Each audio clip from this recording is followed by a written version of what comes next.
इस वीडियो में मैं तुम्हें बताऊंगा कि मैं कलर पेंसिल से एक प्रोफेशनल और रियलिस्टिक आर्टवर्क कैसे बनाता हूँ। ये मैं किसी और का ट्यूटोरियल नहीं बता रहा हूँ, बल्कि मैंने इसे खुद से सीखा है, सालों की प्रैक्टिस और एक्सपीरियंस से।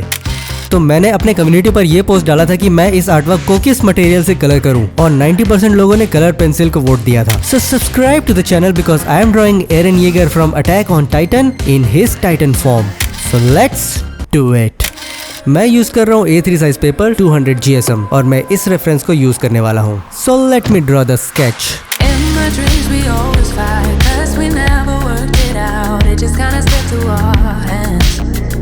वेल, तुम्हें ये घिचिर पिचिर लग रहा होगा, बट ट्रस्ट मी, हम धीरे धीरे से शेप देते जाएंगे।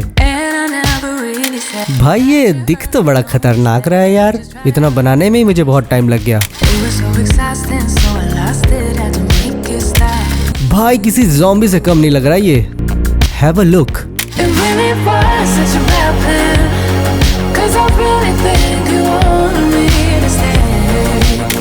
भाई अब वक्त आ गया है लाइन आर्ट करने का, और तुम्हें तो पता ही है कि मैं क्या यूज करता हूँ। मैं यूज करता हूँ ब्रश स्ट्रोक के ये फाइन लाइनर्स। मेरे सारे प्रोडक्ट्स को मैंने वीडियो पर टैग कर दिया है।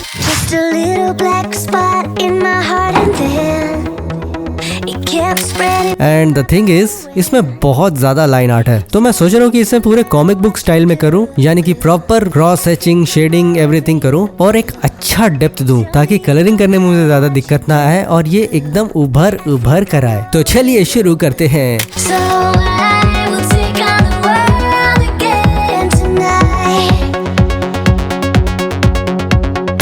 भाई इसके दांत तो बड़े खतरनाक लग रहे हैं यार। ब्रश नहीं करता है यार, बदबूदार कहीं का। भाई दातुन कर ले। नाउ सी, मैंने प्रॉपर क्रॉस हैचिंग की है। Now let me tell you a trick. तो क्या है ना कि मैं कलर पेंसिल यूज करने वाला हूँ, तो उसमें डिटेल एंड डेप्थ देने में काफी ज्यादा टाइम लगेगा और बहुत मेहनत है, और ऊपर से वो फेड भी होने लगते हैं। तो मैंने फाइन लाइनर से ही प्रॉपर क्रॉस हैचिंग कर दी है ताकि वो डेप्थ उभर कर आए। I hope you are getting me. वो पंचीनेस एंड कॉन्ट्रास्ट दिखना चाहिए, तभी मजा आएगा। इट्स अ नाइस ट्रिक जिसे तुम फॉलो कर सकते हो।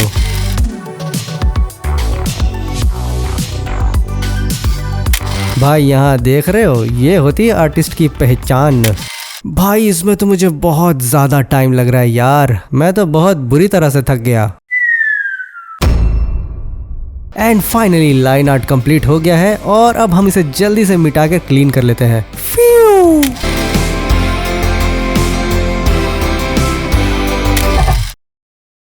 And it's time to use the Doms soft coloured pencils. Check out the B roll, check out the B role.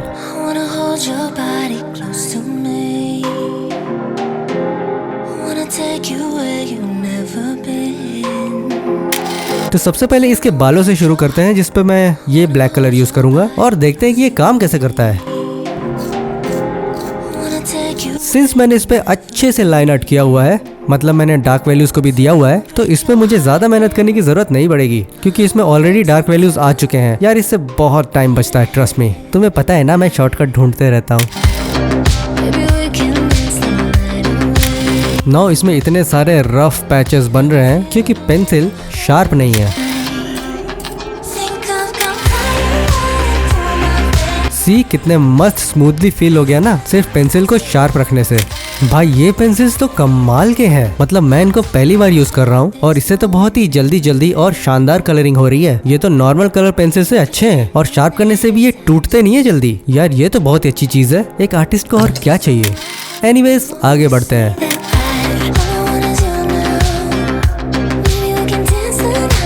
Now if you see the reference, तो यहाँ पर वो ऊपर की तरफ लाइट होता जा रहा है और एक्सपोजर बहुत ही बढ़ जा रहा है, मतलब ऊपर की तरफ ये रेडिश होता जा रहा है। तो उसे देखते हुए और ऊपर की तरफ पूरा लाइट कर देंगे। तो इसमें मैं अब कलर डेंसिटी को कम करूंगा और प्रेशर कम लगाऊंगा, और धीरे धीरे ब्लेंडिंग भी करता जाऊंगा।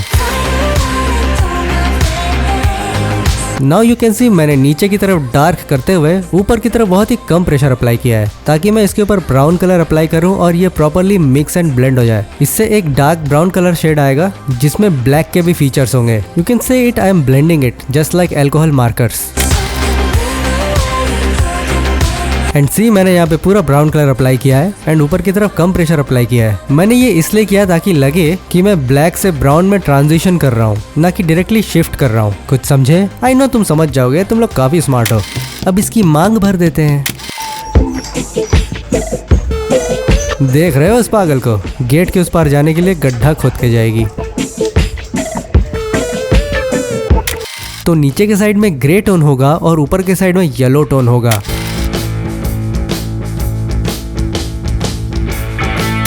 नाउ इसकी बॉडी में डेप्थ देने के लिए मैं वैसा ही ब्लैक करूंगा जैसा कि मैंने इसके बालों के लिए किया था, क्योंकि इस रेफरेंस में भी बहुत सारे डार्क वैल्यूज हैं और काफी डिटेल्ड रेफरेंस है ये। और भाई पेंसिल तो बस इतनी सी ही बची है, काफी छोटी हो गई यार। चलो देखते हैं।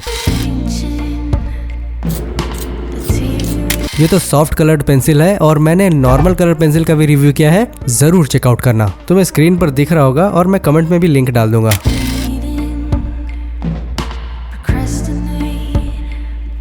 ओ भाई साहब, मेरा तो हाथ ही टूट गया यार, और अभी तो बहुत सारा बचा हुआ है। मैं तो गया।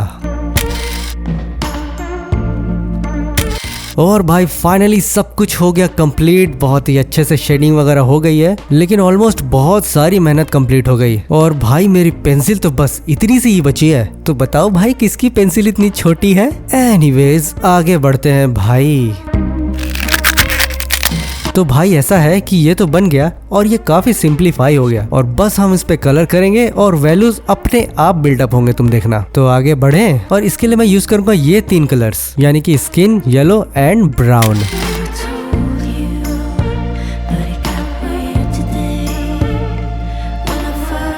नाउ सी, मैंने ये रेड कलर सिर्फ इसी सिंगल रेड शेड से किया है, और चूंकि मैंने ये ब्लैक वाले शेड्स ऑलरेडी किए हुए थे तो ये ऑलरेडी अलग अलग शेड्स में अपीयर हो रहा है, मतलब डार्क रेड और लाइट रेड दोनों बन गया। ये मोस्टली तब काम आता है जब तुम्हारे पास कलर्स की कमी हो, और ऐसे नॉर्मली भी यूज कर सकते हो यार, कोई गल नहीं। Now let's do the body. So let me explain. तो मैं कर ये रहा हूँ कि इसके जो डार्क वैल्यूज वाले लेयर्स हैं उसको मैं पहले कर रहा हूँ, फिर उसके ऊपर वाले लेयर पर मैं इससे लाइट शेड यूज करूंगा, और सबसे ऊपर वाले लेयर पर मैं लाइटेस्ट शेड करूंगा और कलर ट्रांजिशंस करूंगा। अब मैं सेकेंड लेयर ऐड करूंगा मिड टोन के साथ, यानी कि ये लाइट ब्राउन।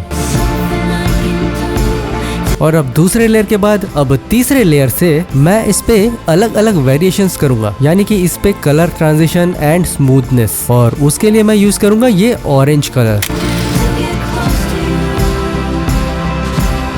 देखो दिख रहा है ना सॉलिड। अब इस साइड करते हैं।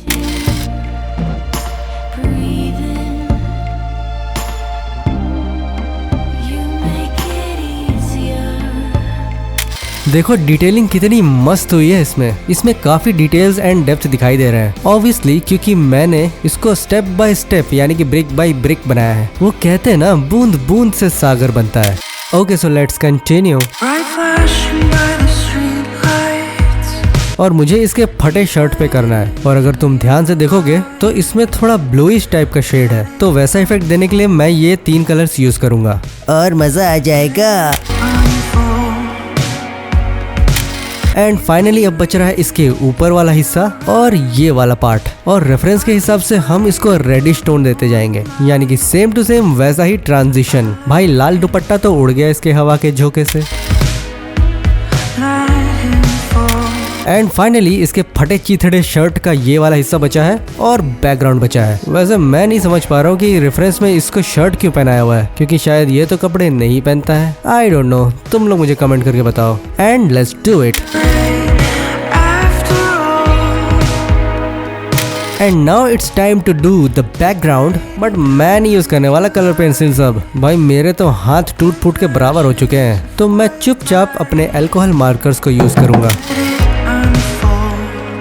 एंड आई होप तुमने इस वीडियो से कुछ सीखा होगा। कमेंट्स में बताओ, and I will see you in the next one.